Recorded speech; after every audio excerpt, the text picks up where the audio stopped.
저는 오늘 역경은 역전의 재료입니다 라는 제목으로 주의 말씀 증거합니다. 스포츠에서 가장 짜릿한 순간은 계속 이기고 있다가 끝까지 이길 때도 있겠지만 계속 지고 있다가 막판에 뒤집어져서 역전승을 거둘 때일 겁니다. 스포츠뿐만이 아니죠. 선거도 마찬가지예요. 1948년 미국 대통령 선거에서 당시 해리 트루먼 대통령은 재선에 도전했어요. 상대 그 후보는 공화당의 토머스 듀이였거든요. 그런데 많은 여론들과 또 언론들 그리고 여론조사 결과가요, 사실은 공화당의 이 토머스 듀이가 이길 것이다 라고 예상을 했습니다. 사실 트루먼 대통령이 처음부터 대통령으로 뽑혔던 게 아니라 대통령이 갑자기 서거하는 바람에 졸지에 부통령에서 대통령의 임무를 수행하게 되고 그리고 재선을 도전하게 된 것이거든요. 이 시카고 트리뷴 당시 신문사는요, 듀이 트루먼을 꺾다라고 기사도 미리 인쇄를 해놨어요. 이길 게 확실하니까 이렇게 해놨습니다. 그런데 막상 뚜껑을 열어봤더니요, 트루먼이 이긴 겁니다. 트루먼 대통령 본인도 별로 기대가 없었던 것 같아요. 자고 있는데 그를 깨웠던 것은 자신이 이겼다는 소식을 듣고 일어나게 되었어요. 지지자들과 함께 그가 축하하는 자리에서 손에 뭘 들고 있는지 아십니까? 지금 사진에서 보는 것처럼 자기가 졌다라고 올린, 듀이가 자기를 이겼다라고 오보로 인쇄한 그 신문을 저렇게 펼치면서 방긋 웃어 보이지 않습니까? 왜요? 역전승을 했으니까. 이것은 언론계에서는요, 역사상 정말로 유명한 오보이자 또한 선거에서는 역전승으로 기록하고 있습니다. 그런데 여러분, 이런 역전승이 사실은 우리 그리스도인들의 넥스트 스텝에도 있다는 사실을 알고 계시나요? 한나는 성경에서 꽤 긍정적으로 그려지는 인물이에요. 구약에서 성소 또는 성전에 그곳에 찾았다라고 기록이 남아있는 유일한 여성이고요. 그리고 브릿나의 괴롭힘 속에서도 해마다 빠지지 않고 성소 예배를 드린 사람입니다. 뿐만 아니라 남편 없이, 그러니까 부부가 아니라 여성 혼자서 하나님께 서원을 하고 또 그 소원을 지켜낸 유일한 인물이기도 하죠. 하지만 무엇보다 구약의 긴 분량으로 남아있는 기도문을 남긴 기도의 사람입니다. 그리고 우리가 읽은 이 사무엘상 2장의 한나의 기도는 사무엘서 전체의 주제를 요약한다라고 하지요. 1절에 보면은 한나가 기도하여 이르되, 이 기도를 담은 건데 사실은 이게 기도인지 노래인지가 불분명해요. 왜냐? 이게 가만히 듣다 보면 기도하기보다는 오히려 노래에 가깝게 느껴지거든요. 앞선 1장에서 한 여인의 눈물이 바로 다음 2장에서 기쁨의 노래가 된 것입니다. 즉 기도와 노래의 경계를 허문, 즉 역경을 재로 삼아 역전으로 바꾸신 하나님의 놀라운 섭리가 이 안에 서려 있는 것이죠. 우리 주변에 있는, 또 우리를 둘러싸고 있는 수많은 어려움들과 또 장애물들이 있지만, 그러나 하나님은 우리의 인생 가운데 그 넥스트 스텝을 밟아 나감에 있어서 역전의 하나님으로 자리하고 계신다는 것이죠. 바라기는 오늘 이 아침에 오신 주님의 모든 자녀들이 우리의 역경을 역전으로 바꾸시는 하나님의 그 섭리가 어떻게 이루어지며 그러하신 하나님 앞에 우리가 어떻게 다음 발걸음을 밟아 나가야 될지 깨닫는 이 복된 아침 되기를 주님의 이름으로 간절히 축원합니다. 1장에서 봤던 한나의 눈물의 기도는 2장에선 기쁨의 기도가 돼요. 마치 노래처럼 말이죠. 그래서 이것은 노래이면서 기도다라고 말하고, 저도 오늘 본 설교 때 이 두 개를 혼용해서 사용할 겁니다. 이 기도의 절정은요, 하나님의 주권을 분명하게 노래하는 6절과 7절에서 드러나는데 우리 함께 읽어보죠. 여호와는 죽이기도 하시고 살리기도 하시며 스올에 내리게도 하시고 거기에서 올리기도 하시는도다. 여호와는 가난하게도 하시고 부하게도 하시며 낮추기도 하시고 높이기도 하시는도다. 아멘. 사실 많은 신학자들이요, 우리가 방금 전에 읽은 이 구절을 사무엘서 전체의 핵심 구절이라고 말을 합니다. 우리 인생의 모든 것이 오직 주님 손에 놓여 있다는 것을 말하고 있는 것이죠. 아이고, 결국은 하나님이 다 하시는 거구만, 하나님의 손에 다 있는 거구나 라는 고백이 터져 나오는 것, 그것이 바로 이 본문이었습니다.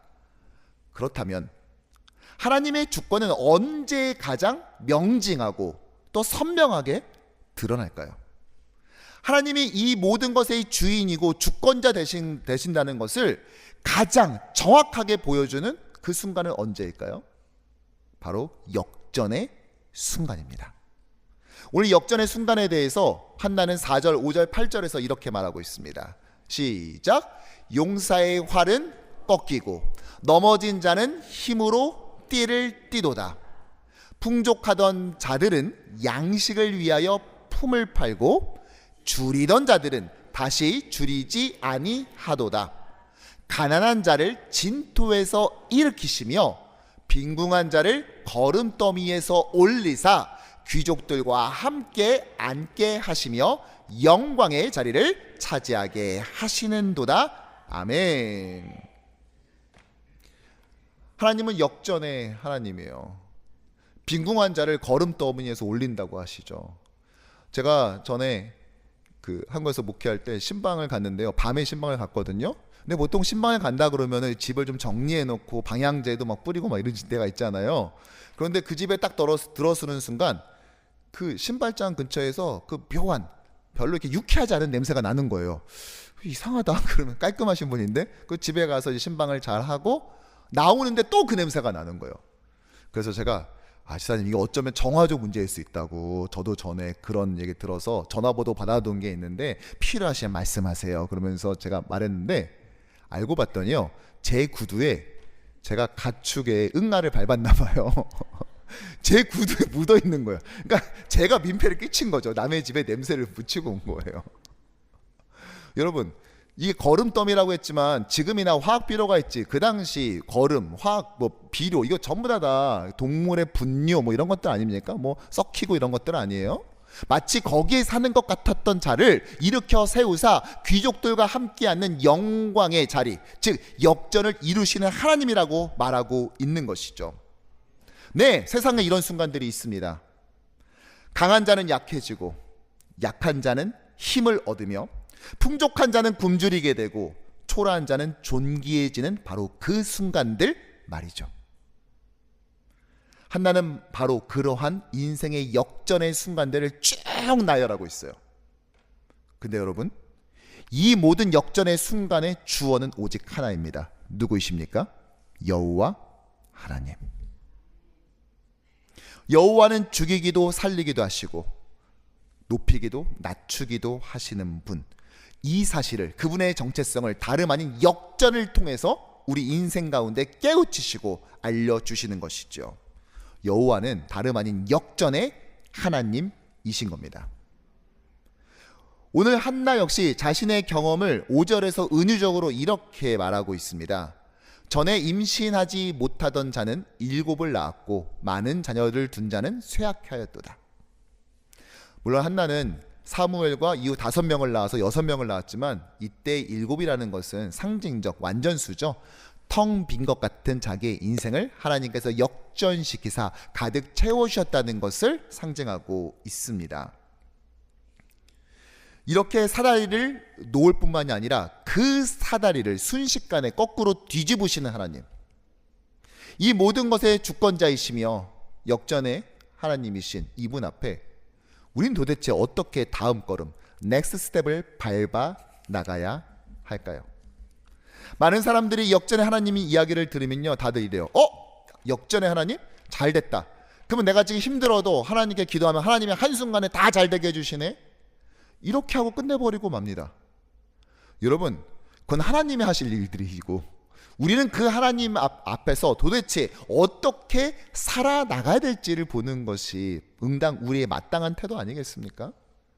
이 역전의 하나님 앞에 나는 과연 어떠한 걸음, 어떠한 인생을 살아갈 것인가, 이것이 바로 우리가 붙잡아야 될 핵심인 것이죠. 이것에 대해서 한나는 오늘 3절에서 이렇게 말합니다. 시작. 심히 교만한 말을 다시 하지 말 것이며 오만한 말을 너희의 입에서 내지 말지어다. 여호와는 지식의 하나님이시라. 행동을 달아 보시느니라. 아멘. 하나님께서는 우리의 인생을 그분의 저울에 다루십니다. 그분께서 우리의 심령을 감찰하시고 우리의 인생을 평가하신다는 것이죠. 그러므로 모든 인생은 역전의 하나님 앞에서, 세상의 주인이신 그분 앞에서 오직 교만하지 말아야 합니다. 오만하지 말아야 돼요. 교만하고 오만한 말을 내뱉지 말라고 오늘 한나는 경고하고 있지요. 그만큼 성경에서 하나님이 가장 싫어하는 죄를 뽑으라면 우상 숭배와 더불어 교만일 것입니다. 교만은 패망의 성봉이다. 끊임없이 성경은 말하잖아요.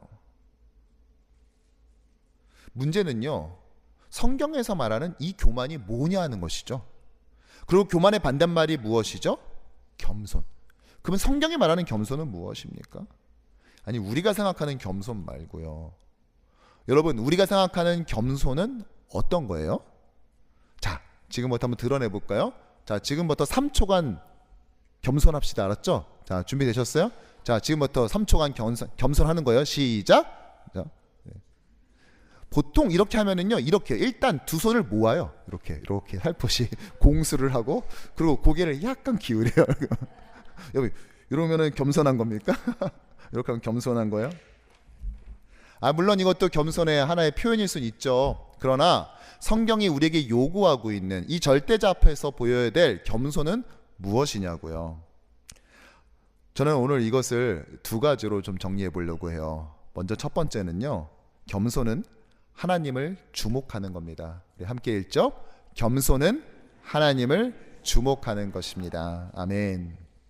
즉, 주신 것이 아니라 주시는 분을 주목하는 거예요. 오늘 이 긴 한나의 기도문, 한나의 노래에서요, 그녀는 단 한 번도 자신의 아들 사무엘을 거론하지 않아요. 대신 무려 18차례나 반복하는 말이 있습니다. 무엇일까요? 하나님의 이름. 오늘 11절까지가 본문이지만 사실 11절은 그들이 이제 기도를 마치고 사무엘을 이제 성소에 놔두고 돌아갔다는 내용인 거고, 기도는 10절까지거든요.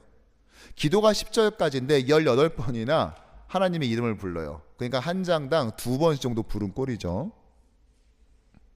내가 결국엔 아들 낳았다, 이 말이 없어요. 대신에 눈에 띄는 한 가지 표현이 1절에 있습니다. 1절의 말씀 함께 읽죠? 내 뿔이 여호와로 말미암아 높아졌으며. 아멘. 내가 아들 낳았잖아, 이거 대신에 내 뿔이 하나님으로 말미암아 높아졌잖아 라고 말합니다. 여기서 뿔은 무엇일까요? 여러분, 뿔 하면은 제일 먼저 생각나는 것은 무엇이다? 그렇죠, 녹용이죠. 예. 그러나 녹용이 아니라 지금 떠올려야 될 건 이겁니다. 예.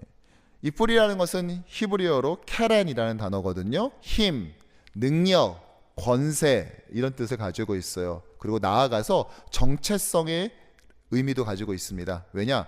뿔은 대부분의 경우에 이제 머리에서 이렇게 있다 보니까 또 바깥으로 잘 보이는 표식이잖아요. 물론 코뿔소는 코에 있겠죠, 그렇죠? 예, 그러나 우리가 코뿔소로 부르는 것 자체가 벌써 그 동물의 정체성을 드러내는 것 아니겠어요? 힘, 능력. 그런데 자신의 힘으로는 해결할 수 없는 겁니다. 한나가 아이를 가지고 싶어도 할 수 없었듯이 우리 또한 아무리 발버둥 쳐도 나올 수 없는, 우리를 무기력하게 만드는 고난이 있다고요. 인생에 그런 날이 있죠.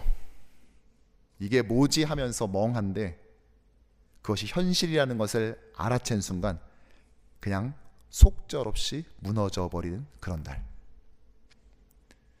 눈물만 나고 도저히 아무것도 할 수 없는 그런 날. 제발 이게 꿈이길 바라는 그런 날. 어떤 사람은 그날을 병원 진료실 앞에서 마주하기도 하고, 어떤 사람은 면접장에서, 또 어떤 사람은 사무실에서 그날을 맞이합니다. 예기치 못한 암 진단, 연이은 취업의 실패, 계속되는 해고 통보. 내 삶의 역경은 이름을 달리하며 정말 나를 잘 찾아내곤 하죠. 아픔은 각자의 절대값이기에 그 질량이 너무 무겁고 버거워서 무너질 것 같지만, 사랑하는 성도 여러분, 그럼에도 불구하고 우리가 다시 일어날 수 있는 것은 내 삶을 책임지는 건 내가 아니라 이 땅의 주인이신 절대자이기 때문인 것입니다. 그분은 역전의 명수이십니다. 그분은 나의 역경조차도 재료로 삼아서 역전을 이루어 주시는 분이십니다. 이 엉망진창인 내 삶을 다시 잔잔하고 영롱하게 회복시켜 주신다고요. 여호와 하나님께서 내 뿔을, 여러분들의 뿔을 다시 높여 주실 줄로 믿습니다. 성경이 말하는 겸손은 절대자요 역전의 하나님만을 바라보는 거예요. 선물, 즉 그분이 주신 나의 아들을 보는 것이 아니라 그 아들 너머, 그 선물 너머에 계시는 하나님께 집중하는 것입니다. 그래서 한나는 오늘 아들 주셨다라고 말하지 않고 하나님이 내 뿔을 높여 주셨다라고 노래하는 것입니다. 왜입니까? 뿔은 내가 스스로 증명해낸 힘이 아니라 하나님께서 회복시켜 주신 나의 정체성이기 때문이죠. 세상은 자꾸만 나에게 요구해요. 너의 뿔, 너의 능력, 너의 힘을 증명해 보라고 말이죠. 하지만 하나님은 너의 뿔은 너가 높이는 것이 아니라 내가 높여주는 거야 라고 우리에게 말씀하십니다. 그러므로 사랑하는 성도 여러분, 상황을 고치기에 앞서서 먼저 우리는 하나님을 주목하는 그 겸손을 가지기를 축복합니다. 겸손의 또 다른 모습은 무엇이냐? 성경이 말하는 겸손은 무엇이냐? 바로 겸손은 비교를 멈추는 것입니다. 함께 읽어보죠. 겸손은 비교를 멈춥니다. 겸손은 이 땅의 것을 비교하지 않는 거예요. 하늘의 것과 비교합니다. 그래서 멈출 수가 있어요. 지금 세상은 끊임없이 자신을 타인과 비교하는 무한 궤도 위에 서 있어요. 다른 사람 한번 보고 나보고, 옆에 사람 한번 보고 나를 견주는 것이죠. 그러면서 내가 한 줌도 안 되는 것을 가지면은 우월해지고, 그 한 줌도 안 되는 것을 가지지 못하면은 낙담하는 것입니다. 열등감을 느끼는 것이죠. 여러분, 요즘 식사할 때요, 에티켓이 무엇인 줄 아세요? 예전에는 식사할 때 먼저 그 어른이 있으면 어른이 먼저 수저를 들면 그 다음에 따라서 이제 식사를 하는 거잖아요. 근데 요즘 식사 예절은 이렇습니다. 여러분 모르시는 분들 잘 기억하셔야 돼요. 앞사람이 사진을 찍기 전까지는 절대 음식에 손을 대지 말아야 돼요. 어떠한 일이 있더라도, 아무리 배고팠다 할지라도. 왜요? 이거 찍어서 SNS에 올려야 되거든. 여러분 이거 우습게 보시면 큰일 납니다. 만일 연애하다가요, 특별히 그 앙증맞고 이쁘게 생긴 막 그런 디저트를 먹을 땐 더 조심해야 돼요. 아직 여자친구가 사진을 찍지 않았는데 감히 포크를 그 앞에 찔렀다? 그 포크로 찔리는 수가 있어요. 여러분들 진짜 조심해야 됩니다. 내가 이 비싼 레스토랑에 왜 왔는데, 이거 찍어서 올리려고 왔는데 이거를 감히 손을 대? 뭐 이제 난리가 나죠. 왜 그렇게 많이들 올릴까요? 내 삶이 행복해 보이고 싶은 거예요. 다른 사람들보다. 다른 사람들이 올린 그 사진에서 그 사람의 삶이 나보다 더 행복해지면은 나는 그의 질세라 또 다른 거, 좀 더 괜찮은 거, 그 다음 버전에 얻는 곳으로 막 가게 되는 것이죠. 그러니까 한동안은 오마카세가 난데없이 젊은이들 사이에서 막 유행을 하더니 그 다음에 또 다른 디저트 샵이 막 유행을 하게 되고, 이런 일들이 벌어지지 않습니까? 한국에서 제가 목회했을 때요, 백화점에서 일하시는 집사님이 하신 말씀이 있어요. 딱 이렇게 이렇게 약간 고가품, 이제 뭐 비싼 옷이나 뭐 액세서리나 뭐 백을 사러 오는 그 고객을 보면은, 아, 며칠 뒤에 영수증 들고 또 오시겠구나 싶은 분들이 있대요. 주로 어떤 분들이냐면은 결혼 시즌에 있었을 때, 그 결혼식에 가서 그 고가의 백을 들고 살짝 사진을 아주 이쁘게 찍은 다음에 며칠 뒤에 와서 영수증을 내밀고 다시 바꾸는 거죠. 왜요? 그 사진에 찍혀 있어야 되니까. 다른 사람보다 내가 더 앞서 있는 모습을 보여줘야 되니까. 이런 분들이 많다 보니까 아예 그거를 대여해주는 그런 업체들도 있다는 얘기를 제가 그때 들은 적이 있어요. 왜 이런 일이 벌어집니까? 바로 비교 때문인 것이죠. 사실 우월감도 열등감도 그 시작은 비교에서 시작하지 않습니까? 교만의 연료는 비교이고 열등감은 상처 입은 교만인 것이죠. 브린나가 바로 그런 증거 아닙니까? 남편이 한나를 사랑하니까 더 사랑하니까 그걸 보면서 너는 자녀 없지? 난 이렇게 많은데 하는 바로 그것 말이죠. 하지만 오늘 한나는 어땠죠? 한나의 이야기에서 특징 중에 하나는 무엇이냐? 브린나가 그를 격동했다는 얘기는 나오지만, 그를 화나게 하고 분노했다는 말은 나오지만, 그렇다고 해서 한나가 하나님께 쟤 좀 어떻게 해주세요라고 한다든지 또는 그에 맞서 싸웠다는 얘기가 전혀 나오지 않는다는 거예요. 왜일까요? 비교의 대상이 달랐기 때문이에요.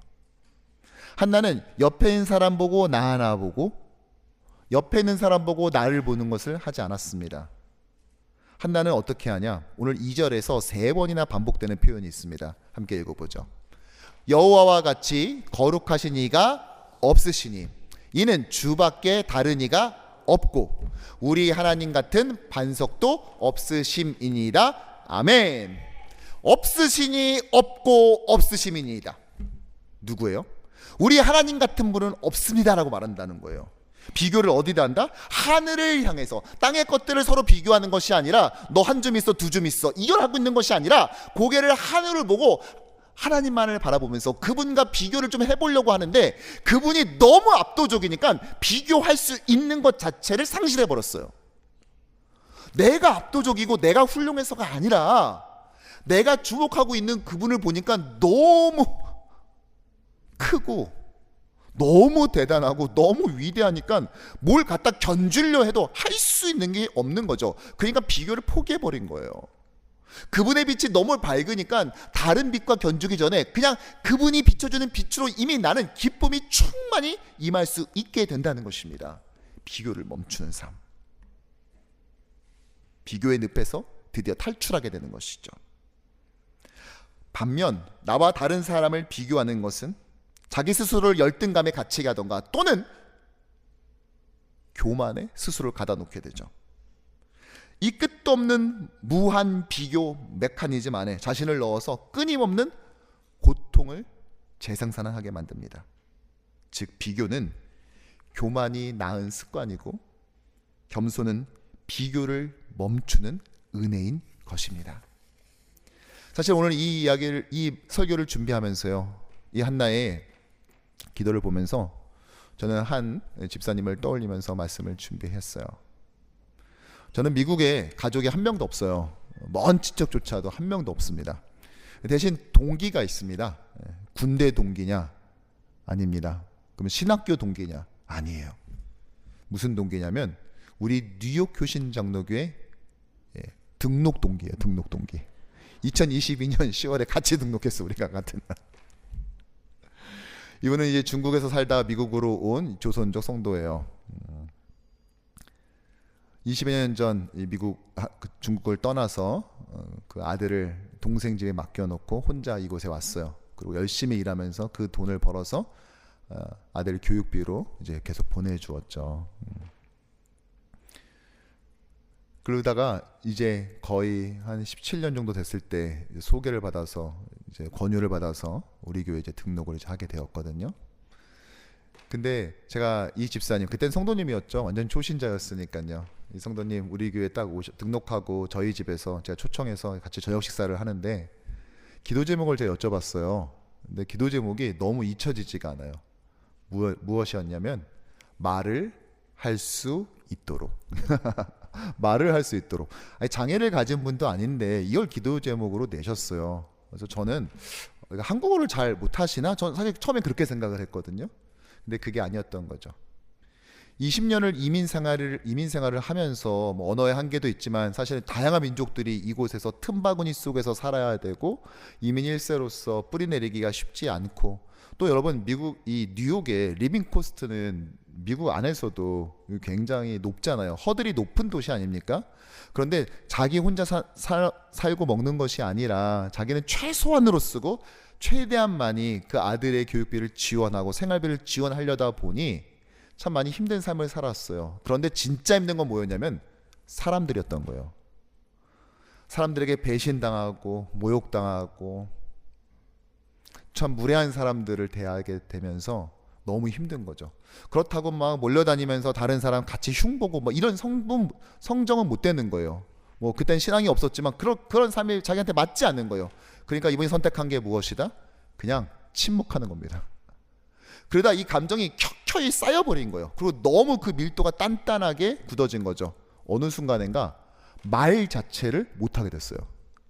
말이 목을 넘어서 나와지지가 않는, 그래서 말이 자꾸만 뭔가 턱컹턱컹 걸리듯이 말을 할 줄 아는데, 아니 말은 벌써 생각은 저만큼 가 있는데 여기서 말은 겨우 한 마디 두 마디 정도만 간신히 나온 그 지경이 된 거예요.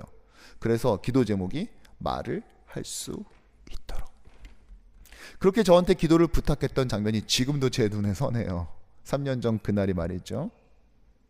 그리고 이제 우리 교회에서 신앙생활을 시작하는데요, 신앙과 관계된 모든 처음 자 붙은 거는 우리 뉴욕 휴신 장로교회에서 했어요. 세례를 받은 것도 우리 교회에서 제가 집례한 첫 세례였어요.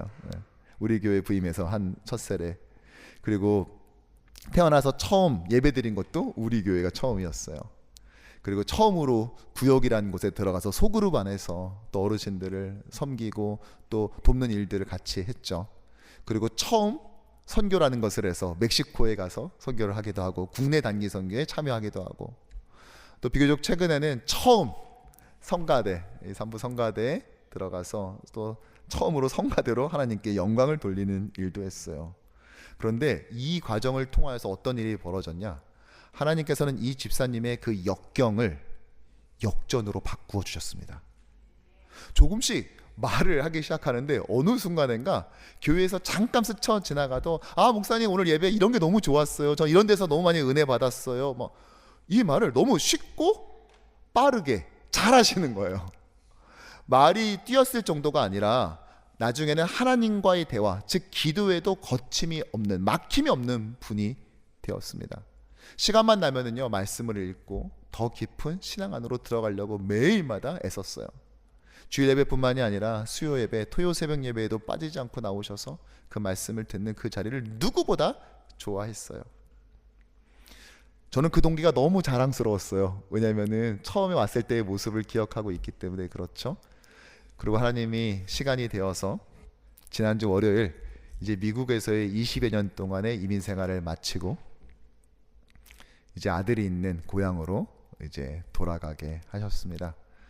제가 절대 그냥은 못 간다고, 저랑 밥 한 끼는 뭐 드시고 가셔야 된다고 해서 출국 당일날 점심을 저랑 같이 했거든요. 그 대화 속에서도 오직 그 집사님에서 입에서 나오는 것은 하나예요. 그가 만난 하나님, 자신의 아픔, 온갖 망가지고 깨진 것들 사이에서 그것들을 재료로 삼아서 가장 아름다운 것을 만들어내는 것이 특기이신 그 하나님께서 자신의 인생을 어떻게 고치고 회복시키고 기쁘게 만들어주셨는지, 그것을 끊임없이 쉬지 않고 같이 나누는 그러한 한 끼의 식사였습니다. 그리고 중국에 도착하셔서 저한테 연락을 주셨는데요, 첫 마디가 무엇이었냐? 목사님, 수요예배 끝났겠네요. 수요예배에 참석하지 못해서 너무 그것이 아쉽습니다 라는 그 고백을 저한테 보내셨어요. 제가 그래서 요즘 마음이 좀 그래요. 친척도 없고 그나마 동기 하나 있었는데 동기도 이제 가게 되어서 여러분들의 따스한 위로가 어느 때보다 필요한 요즘입니다. 그러나 참 자랑스럽습니다. 그 동기가 너무 자랑스러웠어요.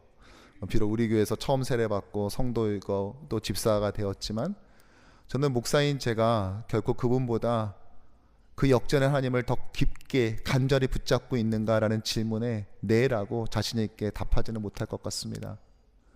최근 3년 동안 내가 그분보다 역전의 하나님을 더 많이 더 깊이 마주했는가라고 말했을 때 저는 잘 모르겠어요.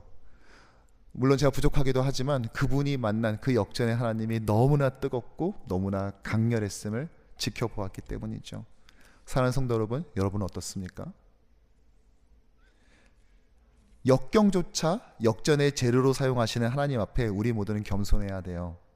어떠한 것도 비교 불가이신 그분을 붙잡고 응답 너머에 계신 응답하시는 분을 바라봐야 합니다. 이렇게 됐을 때 어떤 일이 벌어지죠? 단지 한 사람의 인생만 역전되는 것이 아닙니다.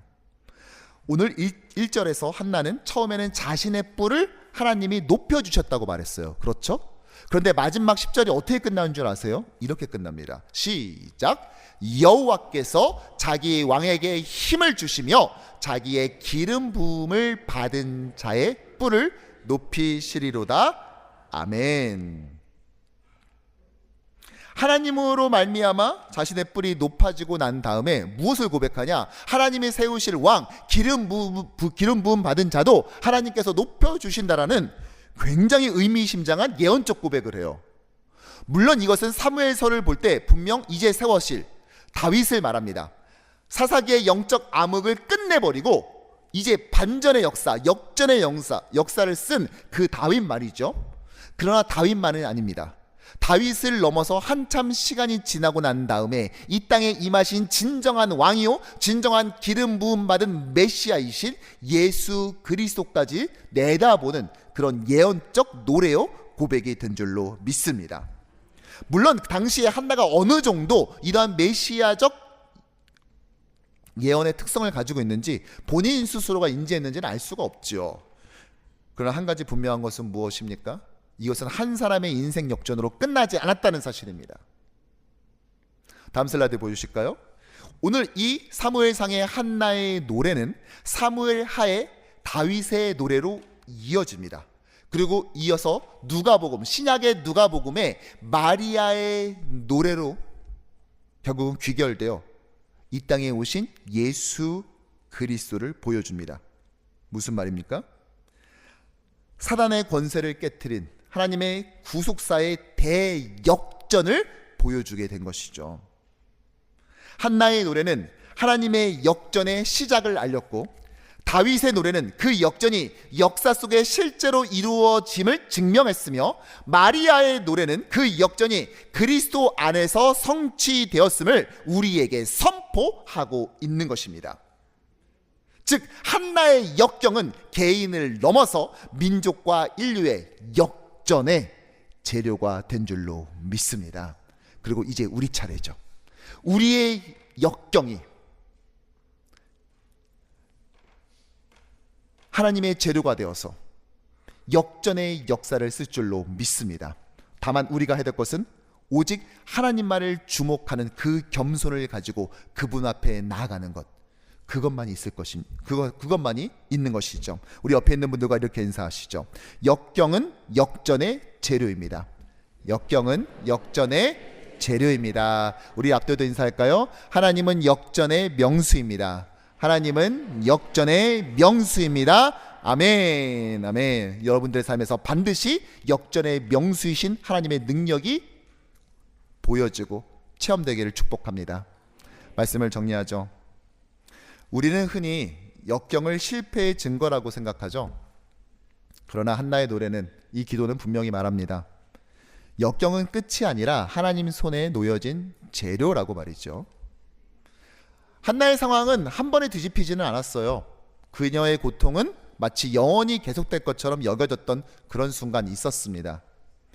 그러나 하나님은 그녀의 눈물, 침묵, 기다림을 역전을 준비하는 재료로 사용하셨습니다. 그것은 낭비하는 것이 아닙니다. 사람들은 결과를 보고 노래하죠. 야, 너 너무 잘됐다. 너 이렇게 잘됐구나. 하지만 한나는 하나님을 믿었기에 잘되기 전에 먼저 노래했습니다. 그녀는 하나님께 자신의 마음을 내어놓고 난 다음에 어떻게 했다고 그랬어요? 드디어 먹지 못했던 음식을 먹게 되고 그녀의 안색이 다시 변하지 않았다라고 했죠. 그 노래 속에는 어떤 하나님이 계셨습니까?